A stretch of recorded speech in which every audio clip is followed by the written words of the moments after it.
What's up, guys? You often wonder, why do bad people succeed in life?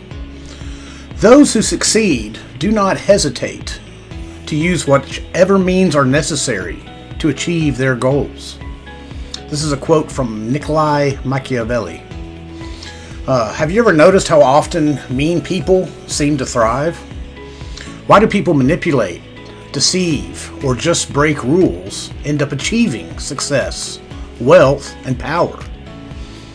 It'll frustrate the hell out of you. I tell you what, we grow up believing that justice must prevail, that the good will be rewarded, and that the wicked will get what they deserve. Yet in real life, the story seems a little different. It almost feels like there is a dark logic behind this phenomenon, an invisible rule that benefits those who are unafraid to cross moral boundaries. And as unsettling as it is, understanding this logic can give us a deeper insight on the world we live in. To do so, we need to go back in time and understand the difference between spirituality and materialism. The inverted relationship between spirituality and materialism suggests that as a person becomes more focused on material possessions, wealth, and external success, their connection to inner peace, spiritual growth, or higher purpose often diminishes. Conversely, as one prioritizes spirituality, seeking meaning, self-awareness, and inner fulfillment, their reliance on material possessions for happiness tends to decrease. This dynamic highlights a tension between external acquisition and internal development. But why would you have to go back in time, you ask? That is happening as we speak, right here in the now. We can see it.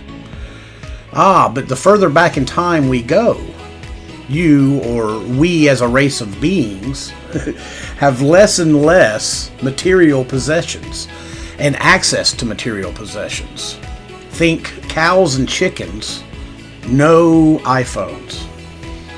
This gets into stuff not for this video, but if you rewind, you find that we were spiritual beings first, and we had a much more profound and easy connection to each other and spirit as a whole. As time went on, we acquired more and more things, more distractions, more materials, much more materials. So the materialism has been building, more and more, generation by generation. And while our connection to spirit has been dwindling and diminishing generation to generation, it's kind of like a cross. So as you go up the material, you go down the spiritual. Anyway, I digress. The point is, the material world has its own set of rules and its own dynamics.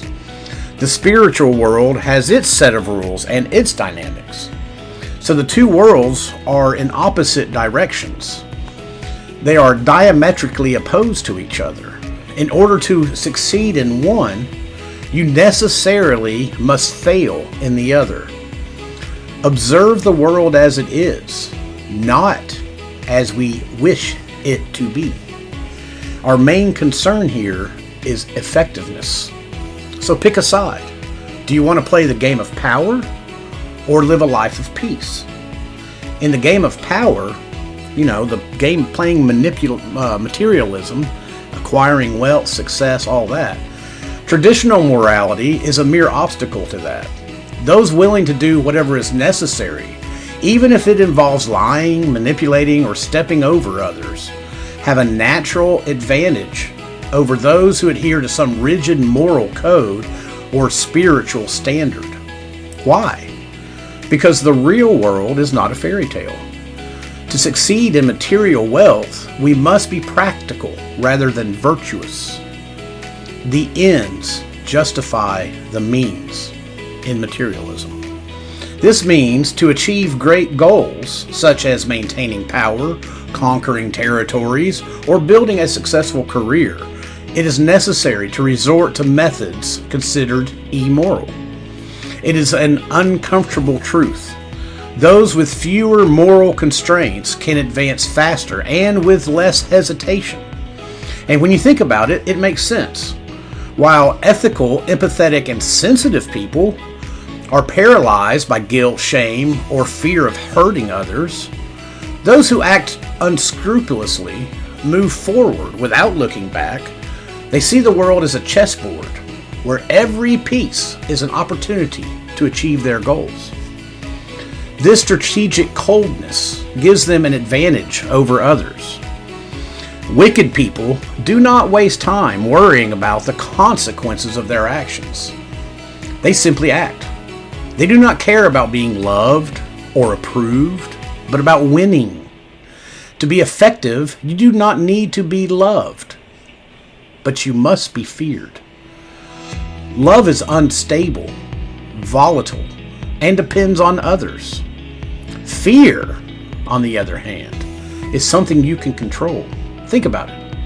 If you look around in business and politics or even in daily life, you will see people who thrive because they do not hesitate. They are willing to do what many would consider unthinkable: manipulate, deceive, or exploit others to achieve their ends. They are not held back by morals, which makes them ruthlessly effective. But this raises another question. Is this prosperity sustainable, and is the price worth it? Fortune and skill. Your life will involve about half of each of these two things. Unscrupulous people, those unbound by moral judgments, are better equipped to handle fortuitous circumstances. They are skilled and ready to seize on fortune or opportunity when it happens. They seize these opportunities with boldness and courage. While ethical people may hesitate, question, or worry about the consequences, those who act pragmatically do not waste chances. They dominate the chaos around them and shape destiny in their favor. Imagine a river overflowing after a storm. Fortune is like this uncontrolled water, capable of destroying everything in its path. A person with skill, however, does not get swept away by the current of this torrentious river. Instead, they use the river's force to their advantage, building channels, harnessing the flow, and creating something new out of the chaos. This combination of skill and fortune is what gives wicked individuals a strategic advantage. They not only seize opportunities as they arise, but also create their own boldness. This is essential. Fortune favors the bold. Remember that. Fortune favors the bold. It's not just a cute saying. Those who are unafraid to take risks, act quickly, and adapt to circumstances, even if it means stepping over others. But there's a catch. Fortune is volatile, unpredictable. Those who achieve success by exploiting opportunities must be prepared for the moment when luck turns. Relying solely on fortune is dangerous because it is unpredictable and unstable. Thus, true winners are those who combine skill with the ability to handle fortune. They know that while they cannot control everything, they can choose how to act in the face of chaos and chance. This is the great skill of people who disregard morals. They do not wait passively for fortune to favor them. They provoke it. They adapt. They shape the world around them. But is this strategy sustainable in the long term? Or will there come a point when fortune ceases to smile on those who act with malice? Is there one common trait amongst those who thrive through malice or ruthless pragmatism? It is emotional coldness. While many of us are paralyzed by guilt, remorse, or shame when contemplating the consequences of our actions, these individuals move forward without hesitation. Think of a surgeon performing a delicate operation. To save the patient's life, they must be precise, calculating, and unshaken. They cannot let their hands tremble or be overcome by emotion. Now imagine someone applying the same coldness, not to save lives, but to manipulate or destroy. This is the logic of those who act unscrupulously. They operate their lives like a surgeon handles a scalpel, with precision and complete emotional detachment. While ethical and empathetic people hesitate, deliberate, and become paralyzed by moral analysis, the wicked see the world as it is, a competitive arena. A competitive arena. That's what the world is. You're in a competition with those around you, where the survival and victory are the only rules that matter. This absence of guilt and shame gives them a frightening advantage. They do not care what others think of them, nor do they waste time worrying about the repercussions of their actions. If lying, manipulating, or sacrificing someone is necessary to achieve their goals, they do it without flinching. Here enters a powerful element, the ability to manipulate others. Strategic coldness allows these individuals to exploit others' emotions. While remaining unaffected by their own, they know exactly what to say, when to say it, and how to act.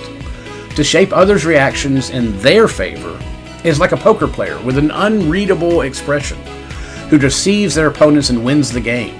While everyone else is trying to guess their intentions, they remain in control, directing the game as they please.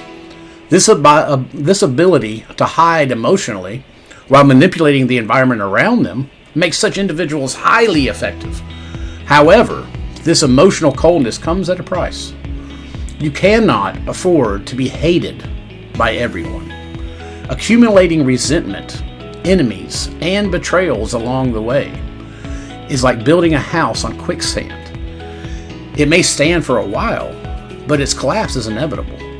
Moreover, living without guilt or empathy carries a silent and profound cost.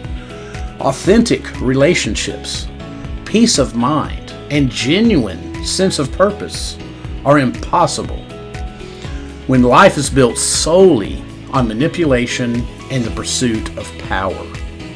This leads to the ultimate question. Can this coldness, so useful for achieving success, sustain a truly fulfilling life? Because in the end, hollow victories weigh heavier than defeats. I'll repeat that. Hollow victories weigh heavier than defeats, leaving behind nothing but an emptiness that cannot be filled. If unscrupulous people seem to have an undeniable advantage in the game of success, an inevitable question arises. Can this prosperity last forever? You can be feared, but you must never be hated. When hatred accumulates, it becomes the greatest risk for anyone in power. History is full of examples of individuals who reach the top through manipulation, cruelty, or deceit, only to fall dramatically and inevitably. Think of tyrants who ruled with an iron fist, only to be overthrown by their own people, or corporate leaders who, after years of greed and manipulation, saw their empires crumble when their lies were exposed. This pattern is almost unavoidable, because success built on malice creates silent enemies and invisible resentments. For a time, coldness and manipulation may keep everything under control, but as cracks accumulate, the system collapses. The center will not hold. As the saying goes, you can fool some people for a long time, but not everyone forever. If you live without balance, relying only on fear and force, you will end up isolated. Isolation is one of the greatest weaknesses for anyone in the position of power. When fear replaces trust and flattery becomes mere self-interest, allies disappear at the first opportunity. After all, who wants to defend someone who cares nothing but themselves? Moreover, success itself can become a burden. A person who achieves great accomplishments through manipulation and insensitivity lives with constant paranoia. Who is plotting against me? Who will take what I have achieved? When will my lies be uncovered? This is the cruel irony. The more someone achieves through malice, the more fragile and lonely their position becomes. Distrust sets in, relationships become superficial, and the fight to maintain control turns into an endless battle. Consider the downfall of historical figures as perfect examples. Dictators who begin their journeys with an air of invincibility but ended up alone, hated and overthrown by those who once feared them. Corporate or political leaders who were in an instant saw their reputations destroyed by a single scandal. Power built without ethics is like a house of cards. Impressive at first glance, but inherently unstable. Everything achieved through questionable methods depends on a web of manipulations and fragile alliances that can collapse with the slightest disruption. Additionally, the unpredictability of fortune and luck, which so often favors these individuals at certain moments, can just as quickly turn against them. An unexpected betrayal, an uncontrolled crisis, or a miscalculation. And the image of invincibility vanishes. This brings us to a point of reflection. What does it truly mean to prosper? While wicked people may accumulate wealth, power, and apparent success, these achievements often come with existential emptiness and emotional isolation. The absence of authentic connections and the constant paranoia of losing what they have make life a perpetual struggle in the end. Prosperity based on fear and manipulation cannot last. Like a castle built on sand, it is destined to collapse. And when the fall comes, it is as brutal as the rise was impressive. This leads to the final question. Is it really worth selling your soul to achieve success? To achieve such an unstable and hollow success? After everything we have explored, one inevitable question remains. Is it truly worth achieving success, power, and wealth at the cost of your humanity? Those who act with malice, insensitivity, and manipulation can indeed rise to the top more quickly. But what is the price of such an ascent? A life built on fear, deceit, and selfishness carries a silent and often irreversible cost. Think about it. What is the point of achieving everything the world defines as success if deep down you feel empty, distrustful, and incapable of finding peace? While these individuals accumulate material victories, they also gather something far more destructive: loneliness, paranoia, and a complete disconnection from what truly matters. You must be feared, but never hated, because hatred is an inevitable downfall. The same logic applies to anyone who seeks power at all costs. The higher you climb by stepping over others, the more unstable your position becomes, and the greater the risk of falling alone. Imagine a luxurious building gleaming on the outside, but with its structure corroded. It may impress from a distance, but it is only a matter of time before it collapses. This is the life of those who sacrifice values, ethics, and genuine relationships to achieve hollow success. Moreover, there is something that neither power, nor money, nor victories can buy: a real sense of purpose and satisfaction. People who manipulate and exploit others rarely find joy in their achievements. They are always restless, afraid of losing what they have or being betrayed. After all, they know how the game works because they created it. Here arises the most important reflection. What does it truly mean to prosper? Is prosperity simply having more money, more power, and more recognition? Or is it living a life that ultimately has meaning? Because time, that relentless judge, will one day demand its dues.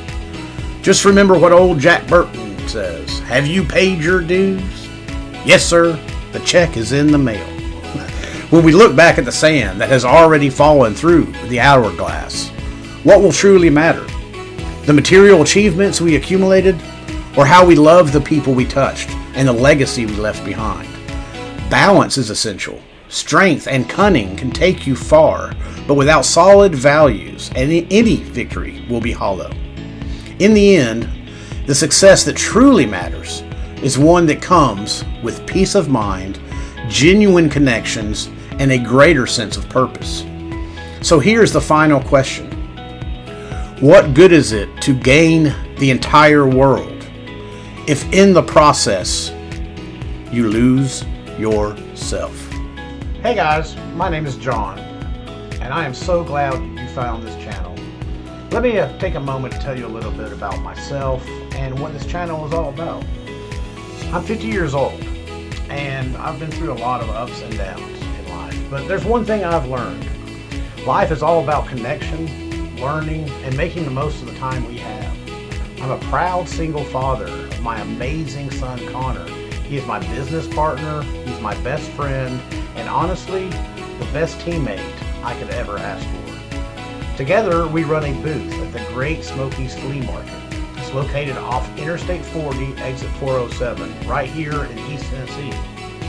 Every weekend, you'll find us there, sharing stories, meeting amazing people, and offering unique treasures and products we're passionate about. If you're ever in the area, we'd love for you to stop by and say hello. But this channel is about more than just our flea market adventures. It's a space where we'll dive into things we love, like poker nights, video games, and even some deep dives into topics like ancient wisdom and yes, ancient aliens. This channel is also about building a community. Whether you're a poker enthusiast, a fellow single parent, or just someone curious about our lives and interests, or you like our dogs who's bothering me right now. Makes you happy. We want you to feel at home here. So if that sounds like your kind of vibe, come on, lady. Come on. Come on. Good boy. We'd love for you to join us on this journey. Hit that like button, click subscribe, and don't forget to leave a comment below to introduce yourself. We'd love to hear from you. And hey, if you're ever near the Great Smokies Flea Market, and make sure to come by and see Connor and me. You'll find us there every weekend, ready to meet new friends and share our story. Thank you for watching, and welcome to the family. Say bye, Max. Bye, Max. Bye. Good boy.